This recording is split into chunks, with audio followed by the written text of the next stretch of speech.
क्या आपको पढ़ाई करना बोरिंग लगता है? क्या आप एग्ज़ाम टाइम में याद किया हुआ भूल जाते हैं? क्या आप भी बुक्स को कभी पूरा नहीं पढ़ पाते?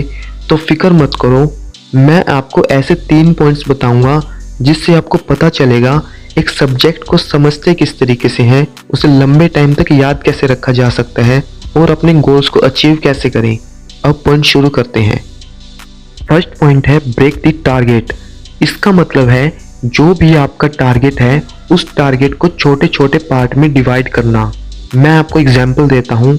आप कोई भी एक सब्जेक्ट की बुक पढ़ना चाहते हैं और मान लो उस बुक में 9 चैप्टर हैं, तो 9 चैप्टर को 3 पार्ट में डिवाइड करेंगे, यानी कि एक पार्ट में 3 चैप्टर होंगे तो उस बुक के 3 पार्ट ही बनेंगे। ऐसे ही आपका कोई भी टारगेट है आप उसे छोटे छोटे पार्ट में डिवाइड कर सकते हैं। इससे आपको गोल्स अचीव करने में काफ़ी हेल्प मिलेगी। पॉइंट नंबर 2, पार्किंसन लॉ, यानी कि डेडलाइन रख देना कि कितने दिन में काम पूरा करना है। इस ट्रिक को बिलियनियर्स जैसे इलोन मस्क भी अपने गोल्स को अचीव करने के लिए यूज करते हैं। इलोन मस्क तो 15-15 मिनट की डेडलाइन रखते हैं। इस ट्रिक से 1 महीने का काम 1 हफ्ते में और 1 हफ्ते का काम 2 दिन में पूरा कर सकते हैं। मतलब कि टाइम ब्लॉक कर दिया कि कितने दिन में काम पूरा करना है। अगर 1 महीने के काम को 1 हफ्ता दे तो 1 हफ्ते में काम पूरा हो जाएगा। 1 हफ्ते के काम को 1 दिन दे तो 1 दिन में काम पूरा हो जाएगा। आपको आपकी एफिशिएंसी पर काम करना है। आपको अपने आप से हर रोज ज़्यादा एक्सपेक्टेशन करनी चाहिए। थर्ड पॉइंट है फेनमैन टेक्निक। यह एक ऐसी टेक्निक है जिससे कुछ भी आसानी से सीखा जा सकता है और पढ़ा हुआ हमेशा याद रखा जा सकता है। इस टेक्निक को नोबेल पुरस्कार एक फिजिस्ट वैज्ञानिक रिचर्ड फेनमैन ने बनाया था।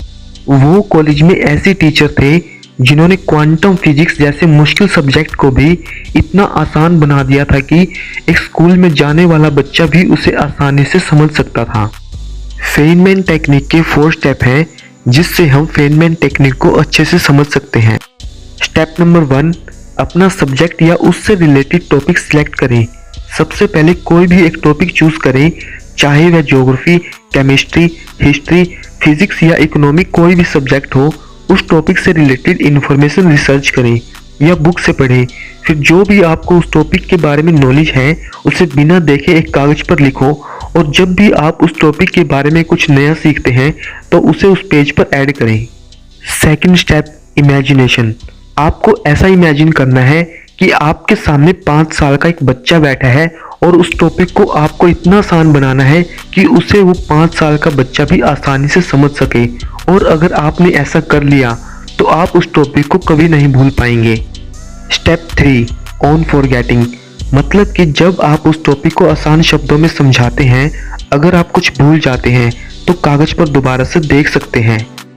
Step 4, use of analogy. अगर कोई ऐसा टॉपिक है जिसे आप आसान नहीं बना पा रहे हैं तो आप एनालॉजी का यूज करके समझा सकते हैं। मतलब कि रियल वर्ल्ड से एग्जाम्पल दे सकते हैं या आपके आसपास के समाज से कोई एग्जाम्पल दे सकते हैं। अगर आप इन तीनों स्टेप से पढ़ाई करते हैं तो आप कुछ भी आसानी से सीख सकते हैं और उसे समय पर पूरा कर सकते हैं।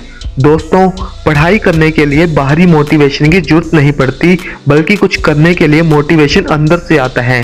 आप अपने आप से क्वेश्चन पूछिए कि मुझे क्यों पढ़ना है, पढ़ाई करने से मेरे फ्यूचर पर क्या इफेक्ट पड़ेगा और पढ़ाई ना करने से मेरे फ्यूचर पर क्या इफेक्ट पड़ेगा।